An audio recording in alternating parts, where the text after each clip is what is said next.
Welcome to This Week in East Brunswick. This week, Playhouse 22 begins another production. Dolly Vasta visits with Don Gordon to find out more about the best little whorehouse in Texas. Karen Burke, manager of recreation, tells the importance of handicapped parking spaces to the disabled. And the Affirmative Action Committee of the East Brunswick Public Schools needs everybody to submit recipes for a fundraising project this fall. All of this and more is coming up, including your pet doctor and a review of Monday night's Township Council meeting. But first, Channel 8's programming for the first week of October includes Look Great, Feel Great Monday morning at 10, followed by Stories from the Library at 10:30. Tuesday night's lineup features Just Kidding, with comic illustrator Josh Schmutko, Jennifer Brixey, who attended Space Camp, and Chris Conti, an actor in Conversations with My Father, and much more at 7 o'clock. You and Your Money with host Paul Hansen is at 7:30 Tuesday night. And at 8 o'clock, Judith Lebline learns all about scuba diving on Exercise the Right Choice. Wednesday night at 7:30, tune in for an overview of the science curriculum at East Brunswick Public Schools on Spotlight on Education. At 8 o'clock, local teens explore scary things on 18 Growing Up in East Brunswick.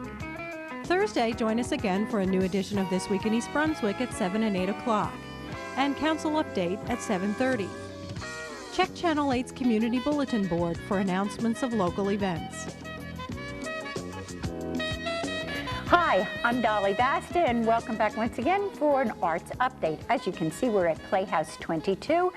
I'm with a very good buddy of mine, Don Gordon. That's Don with two N's, right? And behind us, yes, tip your hat, behind us is this set for Best Little Whorehouse in Texas, which opens this weekend. And that's why we're dressed like this. I mean, it was a choice, Don. Either we dressed Western or you know what. Right, you're right on there. Well, I usually say, hello, Dolly, because of old times. But today I'm going to say, howdy, Dolly. Howdy, howdy. How nice to be here with you. Oh, thank you, good friend.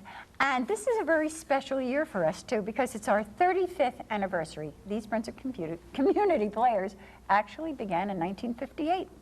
That's right, that's right. I wasn't here then, but that was the year I was getting married and founding my own dynasty. That's right. And so we've done some real nice things with the Playhouse. We have just done some beautiful landscaping thanks to many people, particularly Dolly, who has worked very hard outside shoveling mulch or something else that starts with M, I can't remember, and working very hard putting in new plantings.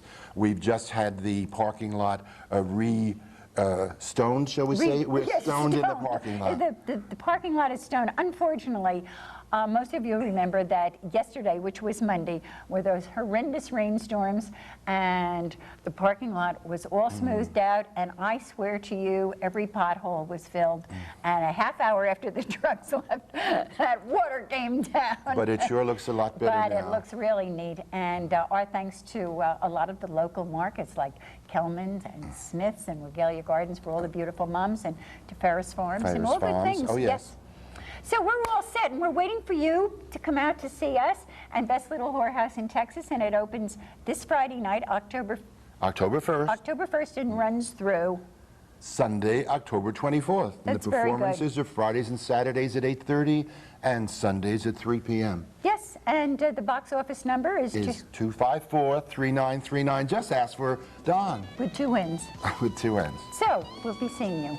And in the meantime, take care.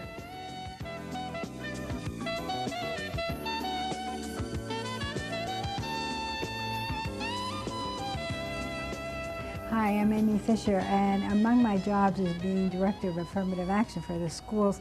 And I have with me today Norma Prisco, who is a member of our Affirmative Action Advisory Committee, which is composed of representatives of the staff and the community and students. And Norma is in charge of a new project we're doing this year. So Norma, could you tell us about it? Well, the new project is a cookbook that the Affirmative Action Committee thought would be nice to do in honor of the richness of diversity in the East Brunswick community. The name of the cookbook is Tapestry of Taste. It's going to be a multi-ethnic cookbook. not only from the school population, but hopefully from the community at large. We'd like everyone to participate in it. Now, people can send recipes from their own ethnic background or any ethnic ethnic background, yes. If they do send recipes, we would like them to put it on an 8.5 sheet of paper by 11, either typed or printed neatly, with their name, the title of the recipe, and the country of origin of the recipe. And and we have a format that can be followed. If they're interested, they could call for the form. Yes. But otherwise, they can just send it on a blank piece of paper. Yes, right? that's fine. And also, you'd like to sell some of the cookbooks, right? Our goal is to sell the cookbooks. The cost of the cookbook is $8 per cookbook. They can order the cookbook by sending a check written to the PTA President's Council, and send it to the East Brunswick Public Schools in care of Amy Fisher, 760 Route 18. Right, and so they can send the check with the recipe? With the recipe, or just send a recipe. They don't have to purchase a book in order to have a recipe in the book. The book is going to be professionally done, bound. It will be illustrated by the children in East Brunswick. So we're hoping that this will... And it will be ready for delivery in February. In February, right. Okay, is there a deadline for sending? October 15th is the deadline. Okay, so we would like everybody to submit their recipes in order. As soon as possible. Right. And what is the money going to be used for? The money's going to be used for a high school senior, graduating senior, for a scholarship, or hopefully more than one scholarship. Great. So we urge everybody to send your recipes as soon as possible, definitely by October 15th, and you can send them to me at 760 Route 18, East Brunswick, and if you'd like any other information, just call me at 613-6726. Thanks a lot, Norma, Thanks, and Amy. thanks for working so hard on this project. Thank you, and we do hope that everyone will participate. Hi everyone, I'm Karen Burke, Manager Recreation for East Brunswick Township, and I'm here today to tell you very quickly that on October 1st we start our second annual parking awareness program. And you'll notice in the background that there are handicap parking signs and stalls for those people in our community and surrounding areas that are disabled. Please do not take those spots. There are regular spots for the able-bodied to park in. Sometimes it appears that the person that's parking, that has a placard and that is parking in a spot, is not disabled. But not all disabilities are physical. Some are those which you cannot see. Perhaps they have a visual impairment, and being closer to a building than you are is very, very important. It sometimes can make a difference whether or not a disabled person can or cannot attend a function and be an active part of our community. So on Friday, if you park in a parking spot that is not legal, you may find one of these on your windshield. Now this is a warning, it's parking warning program, and it's one of education and sensitivity. This is to help us educate you and your neighbors, and then to have you help us educate someone else, that those spots are for special needs. And if you don't need them, be grateful that you can use a regular spot. So if you need any information, call me at 390-6797 or stop in and see me at the Rec Division. I'm located in the Senior Center. Park in Parking Lot 2, and make sure you use the right stalls there too, because we have blue stalls for the seniors, and we have yellow stalls for the disabled, and then there are half-hour white stalls. So come on in and see me if you'd like to be part of this program. Pick up a batch of parking awareness warning tickets, and here's your activity sheet so you know exactly what to do. What we're most concerned with is that you never ever get in a confrontation with anybody. That's the police department's job, not ours. We're there just to educate and sensitize the public to be more aware of the needs of the disabled in this town. And we're grateful for your support. We've done this before. It was very, very successful last year. And I thank the police department and for all the agencies within the township that are helping to distribute the information and the flyers. So give me a call if you need any help, and I'll see you out there. Take care, and you have a wonderful week. Bye. Hi,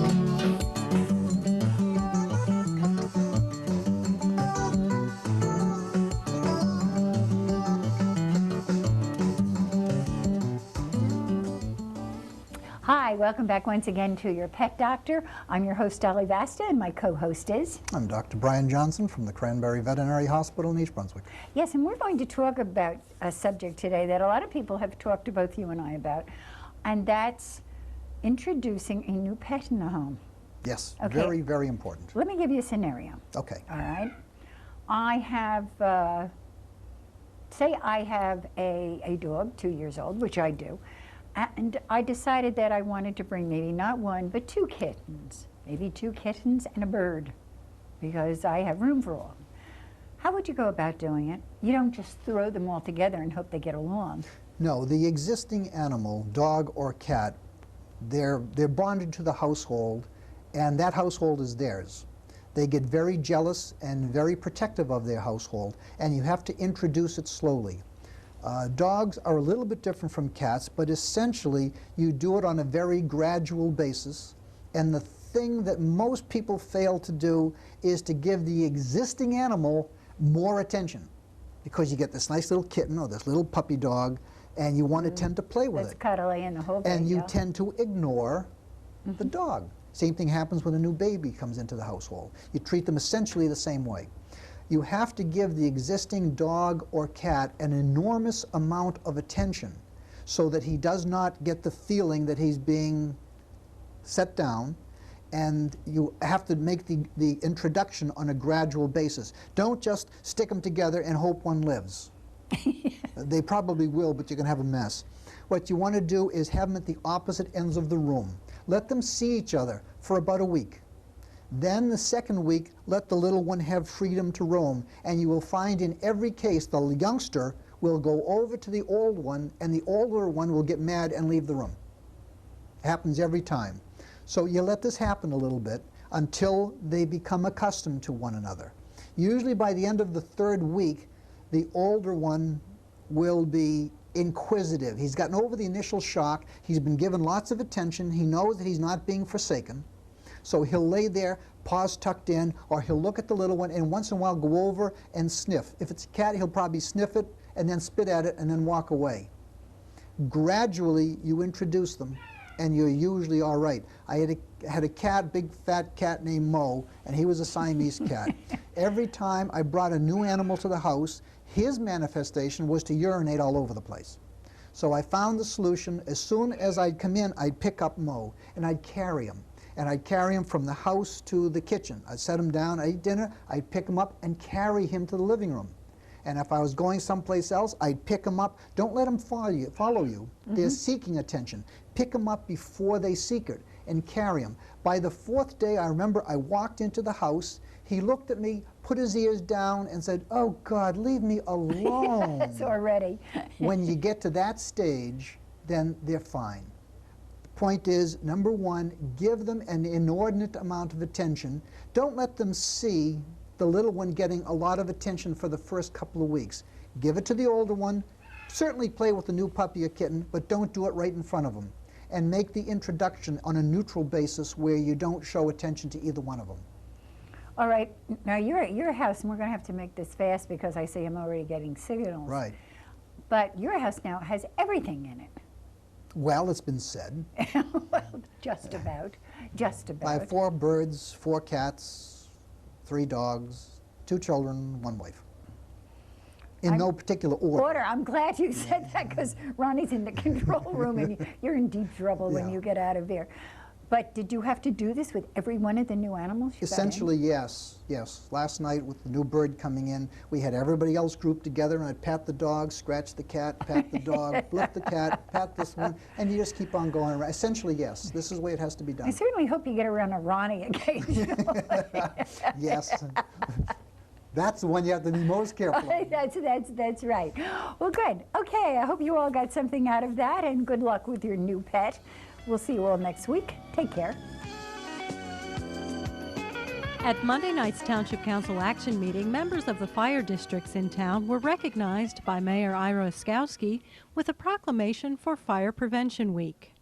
Whereas more than 4,000 people die from fire every year in the United States, and whereas some 80% of all U.S. fire deaths occur in our homes, and whereas planning ahead and practicing a fire escape plan can greatly enhance our ability to get out unharmed, and whereas every escape plan should include knowing 2 ways out of each room and having a meeting place outside, and whereas fire escapes plans should be developed and drills practiced at home, at work, and at school with participation by all occupants, and whereas everyone should know that once they are safely outside, they must not re-enter the burning building, and whereas everyone should know that if they must escape through smoke, they should crawl low under the smoke, keeping their heads about 12 to 24 inches off the floor.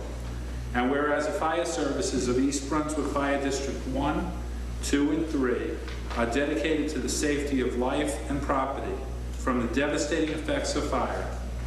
And whereas those members of the fire services are joined by other concerned citizens of the township, as well as businesses, schools, service clubs, and organizations in their fire safety efforts.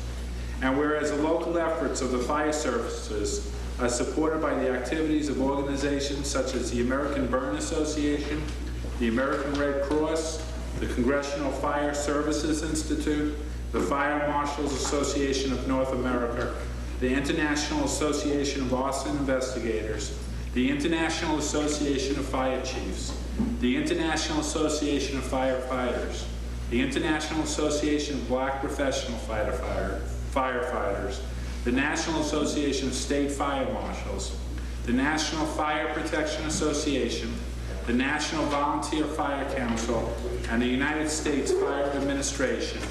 Now therefore be proclaimed that I, R. Oskowski, Mayor of the Township of East Brunswick, do hereby proclaim the week of October 3rd through 9th, 1993 as Fire Prevention Week. This week commemorates the Great Chicago Fire of 1871, which killed 250 persons, left 100,000 homeless, and destroyed more than 17,400 buildings. Be it further proclaimed that I call upon the people of East Brunswick to participate in fire prevention activities home, work, and school, and to heed the message, get out, stay out, your fire safe response, as the 1993 Fire Prevention Week theme suggests. Thank you very much. In other council news, Council President Dave Zarnowski discussed the process of selecting new township auditors.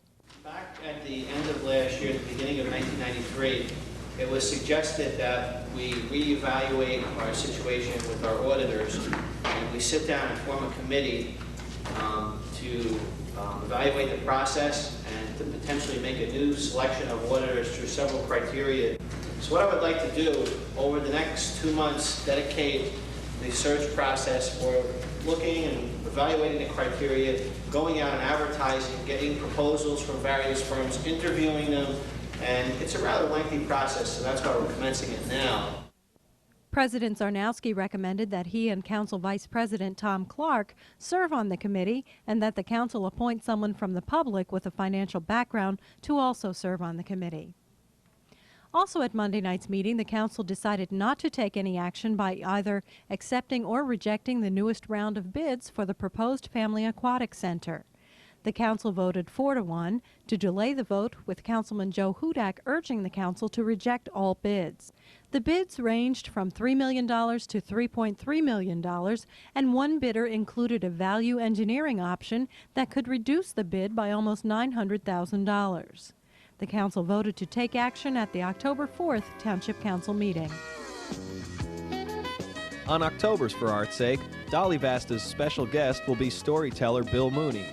The East Brunswick resident who played Paul Martin on the TV soap opera All My Children now is entertaining audiences with storytelling. Here's an excerpt. A couple of boys from Rutgers, and they're going to school here, and they're going back home to, let's say, Haddonfield, and they're driving down Route 130, and it starts to rain. And they notice along the side of the road a very pretty girl, and she's waving. And they say, hey, let's stop and pick her up. So they stop, and she gets in. She says, thanks so much. She said, they say, what's your name? She says, Mary Smith. I just live about 5 miles down here, and I was afraid I was just going to get sopping wet before I got home. Well, the rain starts getting harder and harder, and the two guys in front looking out, but one of the fellows in the front says, hey, you look a little chilly. Here, you want to wear my coat and put it around you? And she says, oh, thanks so much. And he says, that's all right, Mary. So, but the rain's pounding, and the windshield wipers are going faster and faster, and they're all concentrating on the road, and they're talking, and all of a sudden, one of the boys turns back and says, boy, have you ever seen it rain like this, Mary? And they turn back, and she's not there. And I said, wait, what happened? Where is she? Did you hear the door open? So the other guy says, no. They look. The door doesn't look like it's been opened. They turn the car around. They drive back. They drive up and down Route 130, where they went back to where they picked her up. And they say, she told us where she lived, right on, what was it, Dow Street? Yeah. Number what? Number 7 Dow Street, right off Route 130. So they drive back down. They find the house. They knock on the door. The door is opened by an older woman. Said, listen, we just picked up somebody, a very pretty girl by the name of Mary Smith, and she said she lives here. And we just wondered if she got home all right, because I guess she got out while the car was stopped or something. We didn't notice. And the woman says, yes, my daughter, Mary, she was killed 4 years ago today, and she's invariably picked up at that same spot where she was killed and asks for a ride back on the anniversary of her death. The guy said, get out of here. She isn't dead. She was flesh and blood. She got in the car. In fact, I gave her my coat. And Mrs. Smith said, well, if you don't believe me, the graveyard is about 8 blocks away. She told the two guys where the grave was. The guys got back in the car and they said, do you believe this? And he says, nah, not gonna happen. Should we go check? I said, yeah, I guess so. So they go to the graveyard. They find the gravestone. Indeed, it says Mary Smith died on the date 4 years ago. And on the gravestone is the coat that the guy loaned her in the back seat. For Art's Sake will air on Wednesday, October 13th at 7:30 p.m. And check the community bulletin board for reruns. I started off with a dump-diddle-dump. Oh, hell's broke loose in Georgia. Skunk cabbage growing by the bee gum stump. Whippoorwill, you're singing now. Oh, Georgia booze is a mighty fine booze, the best you ever poured you. But it eats the soles right off of your shoes, for hell's broke loose in Georgia. My mother was a whippoorwill pert, my father, he was lazy, but I'm hell broke loose in a new store shirt to fiddle all Georgia crazy. Swing your partners up and down the middle. Sashay now. Ooh, listen to that fiddle. Flapjacks flipping on a red-hot griddle, and hell's broke loose, fire in the mountains, snakes in the grass, Satan's here a-biling. Oh, Lordy, let him pass.